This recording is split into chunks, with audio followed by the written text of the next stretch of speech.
4,500 feet above Dak To, Central Highlands, a forward air controller in an O-1 Bird Dog banks through monsoon haze and counts muzzle flashes ringing a hilltop fire base. Over 600 North Vietnamese regulars, closing on 12 Green Berets and a handful of Montagnard strikers. The A-Team has burned through half its ammunition in 2 hours, every rifle barrel glowing, every man calculating rounds per minute against the width of the perimeter and the time until darkness.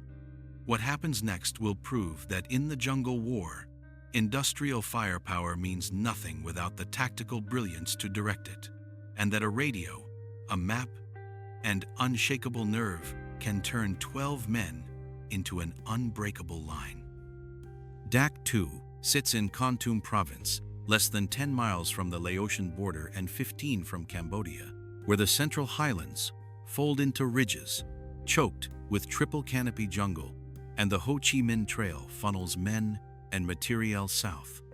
In the fall of 1967, the North Vietnamese army is massing for a coordinated offensive across the region, probing special forces camps and ARVN outposts to fix American attention and bleed reaction forces. The 5th Special Forces Group maintains a network of Civilian Irregular Defense Group camps, CIDG, staffed by 12-man A-teams and indigenous Montagnard fighters, designed to interdict infiltration routes and gather intelligence. Each camp is a self-contained fortress: earthen berms, concertina wire, mortar pits, commo bunkers, and a dirt airstrip if the terrain allows. Resupply arrives by caribou or Huey. Reinforcement, if it comes at all, requires hours of helicopter lift through weather that can shut down aviation for days. The A-Team at Dak To, designated A-242, comprises 2 officers and 10 enlisted: weapons, sergeants, medics, commo specialists, engineers, all cross-trained and all accustomed to operating beyond the reach of conventional support. Captain Mike Daniels, 29, commands the team.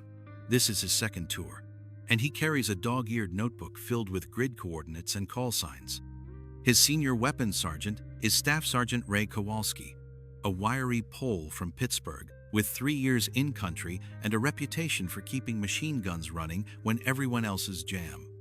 The youngest man on the team is Specialist 4 Tommy Ortiz, a medic from El Paso, 21 years old, who writes letters home every night and keeps a rosary in his pocket. Their Montagnard strikers number roughly 200, armed with M1 carbines, M16 rifles, and a handful of M60 machine guns. Loyalty is high, but training and firepower are uneven. The camp's organic indirect fire consists of 3 81mm mortars with a finite stock of high explosive and illumination rounds, effective out to approximately 2 miles. On the morning of November 6th, a CIDG patrol makes contact 3 miles northwest of the camp and withdraws under pressure, reporting movement by a battalion-sized element. By mid-morning, listening posts around the perimeter begin reporting rustling, the snap of cut wire, and the low thump of distant mortars being emplaced. Daniels recognizes the pattern: reconnaissance by fire, followed by probing attacks to identify weak points, then a coordinated assault timed to exploit darkness or weather. He orders the Montagnards into fighting positions, distributes ammunition, 12,000 rounds of 5.56mm and 7.62mm, plus belted ammunition for the M60S, and calls for a forward air controller to establish an overhead orbit. His hands are steady, but his mouth is dry. The FAC, call sign Covey 23, checks in at 11:15 a.m. in an O-1 Bird Dog, a high-wing spotter plane with a single reciprocating engine, cruising at 90 knots and 4,500 feet, carrying 4 white phosphorus marking rockets under the wings. The North Vietnamese force surrounding the camp is later estimated at over 600 men from the 66th NVA Regiment, a veteran unit that has fought at Play Me and along Route 14. They carry AK-47 rifles, RPG-7 rocket launchers, 82mm mortars, and heavy machine guns, 12. 7mm DSHK weapons capable of reaching helicopters at 3,000 feet and punching through sandbag revetments. Their doctrine emphasizes mass, surprise, and the human wave. Suppress the perimeter with indirect fire, breach the wire with satchel charges, then flood the interior before defenders can reorient. Against a conventional infantry company, the tactic often succeeds through sheer weight. Against a special forces camp with pre-registered fires and air support on call, it becomes a race between NVA momentum and American firepower, a race measured in minutes and rounds remaining. The first mortar rounds impact the camp at 11:45 a.m., walking across the airstrip and detonating among the supply huts. Shrapnel tears through canvas and corrugated tin. A fuel drum ignites, sending black smoke into the overcast. Kowalski directs counter-battery fire from the 81mm mortars, shouting corrections over the crump of incoming rounds. Covey 2-3 radios down, add 50, write 100, and marks a tree line with white phosphorus. Within seconds, the camp mortars bracket the target, silencing one NVA tube. But two more open up from different azimuths, forcing the defenders to split their counterfire. Kowalski wipes sweat from his eyes and calculates. At current expenditure, the 81mm ammunition will last perhaps 90 minutes. Daniels requests immediate air support and artillery from the firebase at Ben Het, 6 miles south, and begins plotting fallback positions inside the camp perimeter. His notebook is already damp with sweat. The NVA ground assault begins at 12:30 p.m., announced by a ripple of RPG impacts along the eastern wire. Montagnard riflemen open fire at shapes moving through elephant grass 200 feet out. The M60 gunners traverse in short bursts, conserving barrels and ammunition. Kowalski moves between positions, replacing wounded strikers and adjusting fields of fire. The sound is deafening, a continuous roar punctuated by the crack of RPGs and the metallic chatter of the M60S. Daniels calls adjustments to Covey overhead, his voice tight but controlled. The FAC radios that fast movers, F4 Phantoms, are inbound from Pleiku, 15 minutes out, and requests target coordinates. Daniels reads grid references from his map and describes the enemy's axis of advance, a shallow draw running northeast to the wire. Covey acknowledges and begins a marking run, diving through ground fire to plant a smoke rocket at the draw's mouth. The first pair of Phantoms rolls in at 1:00 p.m., each carrying 12 500-pound Mark 82 bombs and 20mm cannon with 600 rounds per gun. The Phantoms make their runs from west to east, releasing in pairs and pulling off at 4,000 feet to avoid small arms fire. The bombs detonate in a rolling line, hurling dirt and shattered trees 100 feet into the air and collapsing the draw into a smoking crater field. Secondary explosions, likely ammunition or satchel charges, flicker among the debris. Ortiz, crouched in the aid station, feels the concussion in his chest and crosses himself. Covey radios a battle damage assessment. Good coverage, multiple KIA, survivors withdrawing northwest, but the respite lasts only minutes. A second NVA assault wave emerges from the tree line to the south, moving in short rushes and using the smoke from the airstrikes as concealment. The defenders shift fire, and the M60S begin to glow, barrels shimmering in the humid air. Kowalski swaps barrels, the metal searing his gloves, and calls for more belted ammunition. Runners sprint across the compound, bent low, carrying cans of 7.62mm link. Daniels checks his watch. 12,000 rounds at the start, perhaps 8,000 remaining, and the afternoon only half over. By 2 p.m., the camp is encircled. NVA machine guns rake the perimeter from 3 directions, forcing the defenders to keep their heads below the berm. Mortar fire intensifies, walking back and forth across the compound in a methodical pattern designed to destroy crew-served weapons and collapse bunkers. Ortiz works in the sandbagged aid station, his hands slick with blood as he treats shrapnel wounds and directs Montagnard casualties to covered positions. He can hear his own heartbeat over the explosions. Daniels radios Ben Het for artillery support. but the firebase reports it is under simultaneous attack and cannot divert guns. The FAC overhead becomes the sole link to external firepower. He coordinates a second pair of 4 seconds, a flight of A-1 Sky Raiders carrying napalm and cluster bombs, and, if the weather holds, a flight of Army Huey gunships from the Aviation Battalion at Kontum. The challenge of close air support in the Central Highlands is terrain, weather, and geometry. The ridges create radar shadows. The monsoon overcast sits between 3,000 and 6,000 feet, forcing pilots to descend through clouds and pull out in narrow valleys with little margin. When the enemy is within 200 feet of friendly positions, a bomb released at 400 knots can drift or skip, and a single error places high explosive inside the perimeter. The solution is the FAC. Flying low and slow, he maintains visual contact, marks with smoke, and talks the fast movers onto the target with real-time corrections. The system works only if the FAC survives ground fire, and if the defenders can mark their own positions. Covey 2-3 orbits at 4,500 feet, just below the cloud deck, and watches the camp through binoculars. He sees muzzle flashes in a tree line, 300 feet west of the wire, and radios. "I have automatic weapons. Your west side. Confirm you can mark your position." Daniels pops a smoke grenade. Yellow and Covey confirms. ID. Yellow smoke. West perimeter. He rolls in, diving at a 30-degree angle, and fires a white phosphorus rocket into the tree line. The rocket detonates in a shower of burning fragments, and Covey pulls off, calling the Sky Raiders. "Sandy lead. Hit my smoke west to east. Danger close." The Aoni 2nd come in low, propellers thrashing, and release napalm canisters that tumble end over end and burst in rolling fireballs. The heat is visible from the camp, a wave of orange flame that consumes oxygen and vegetation alike. The NVA fire from that sector ceases. For 30 seconds, the defenders breathe, but the North Vietnamese adapt.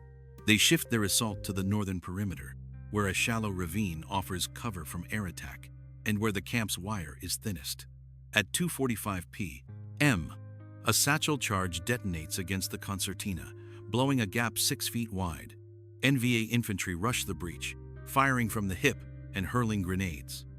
The Montagnard defenders fall back, and for a moment the perimeter is broken. Kowalski, positioned in a bunker 20 feet from the gap, traverses an M60 across the breach. The gun bucks in his hands, spitting brass, and he fires in long bursts that empty a 200-round belt in 15 seconds. The barrel glows cherry red. He pours water from a canteen onto the receiver to prevent a cook-off, steam hissing. 2 more Americans sprint to the position, one carrying a box of grenades, the other a spare barrel.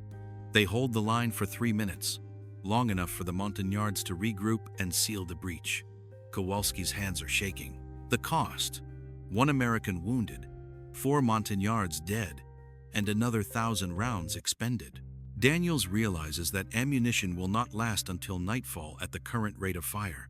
He orders fire discipline: single shots for rifles, short bursts for machine guns, and mortars only for pre-registered concentrations. His voice over the radio is calm, but his jaw is clenched. He also requests an emergency resupply drop. The FAC relays the request to the Tactical Operations Center at Pleiku, and within 30 minutes a C-123 provider is inbound, carrying pallets of 5.56 millimeters, 7.62 millimeters, and 81 millimeters mortar rounds rigged for low-altitude extraction. The drop zone is the camp airstrip, a dirt strip 400 feet long, now cratered by mortar fire and swept by machine gun fire from the surrounding ridges. The C-123 will have to descend through the overcast, line up on the strip at 500 feet, and release the pallets under fire. The crew chief radios Covey, "We'll make one pass. If we take hits, we're out." At 3:20 p.m., the C-123 breaks through the cloud deck at 5,500 feet, engines roaring, and begins a descending turn toward Dak To. The pilots can see smoke rising from the camp and the wink of muzzle flashes in the tree line. Covey 2-3 marks the airstrip with smoke and radios. Provider, you're cleared hot. Expect ground fire from the west. The C-123 drops to 500 feet. Flaps extended, airspeed bleeding to 120 knots.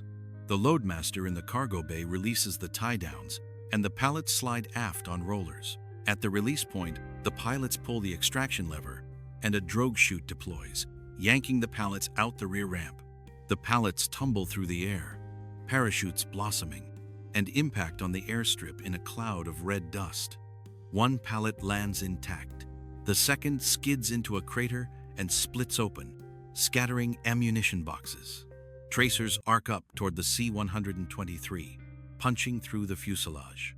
The aircraft climbs away, trailing smoke from a punctured fuel cell, and limps back to Pleiku. Kowalski leads a squad to recover the ammunition under covering fire. They drag the boxes to the perimeter, pry them open with bayonets, and distribute the contents. Bandoliers of 5.56 millimeters, belted 7.62 millimeters, and crates of 81 millimeters rounds.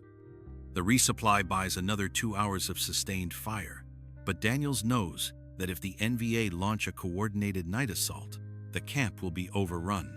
He requests continuous illumination from the FAC and asks for gunship support after dark. Covey relays the request and receives confirmation. An AC-47 Spooky gunship will be on station at 6 p.m., armed with 3 7.62 millimeters miniguns, each capable of firing 6,000 rounds per minute, and a load of flares to turn night into day. What this episode demonstrates is the fragility of the logistical thread in remote operations. A single aircraft, a single pass, and the difference between survival and collapse. It also highlights the interdependence of the system: FAC, transport, fighters, gunships, and the courage required at every node. Dusk arrives at 5:30 p.m., the sun dropping behind the ridges and the jungle filling with shadow. The NVA attacks slacken, and the defenders use the lull to redistribute ammunition, treat wounded, and reinforce damaged sections of the wire. The camp is a wreck. The airstrip is cratered, the supply huts are burning, and the command bunker has taken a direct mortar hit that collapsed one wall. Ortiz moves between wounded Montagnards, his fatigue uniform soaked with sweat and blood, his hands working on autopilot. But the perimeter holds, and the Americans are still in radio contact with Covey overhead. The FAC reports that the AC-47 is inbound and requests the team mark their position with strobe lights.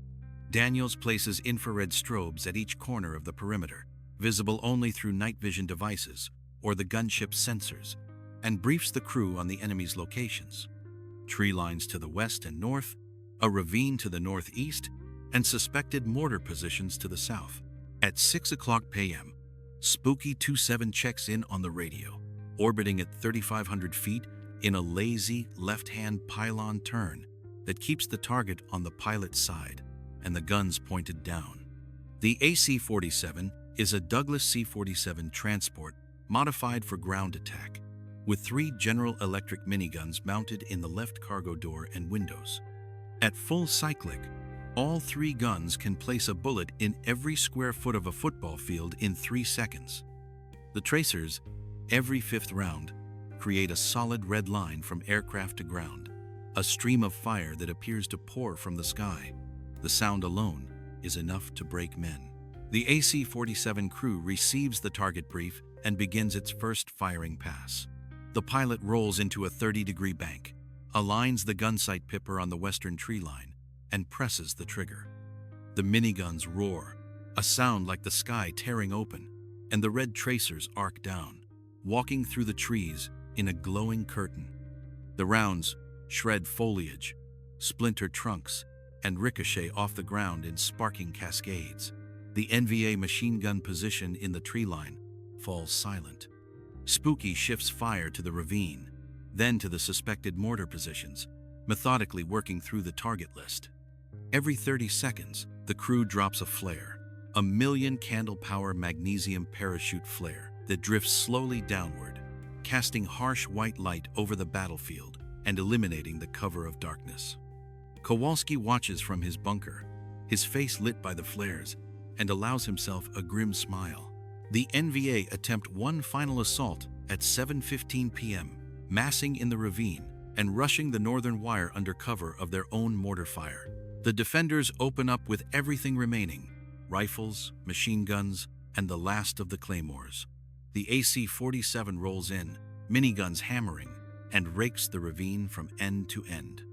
The assault collapses. Survivors scatter into the jungle, dragging wounded and leaving weapons behind. By 8 p.m., the firing has stopped. The FAC overhead radios, Covey 2-3, no further movement observed. Spooky is Winchester, out of ammunition and returning to base. You are clear for now, Daniels acknowledges, his voice hoarse. He orders a head count: 8 Americans still effective, 4 wounded but ambulatory. Montagnard casualties are heavy, but the perimeter is intact. The ammunition count: fewer than 2,000 rounds remaining, and no mortar rounds at all. They have nothing left to give.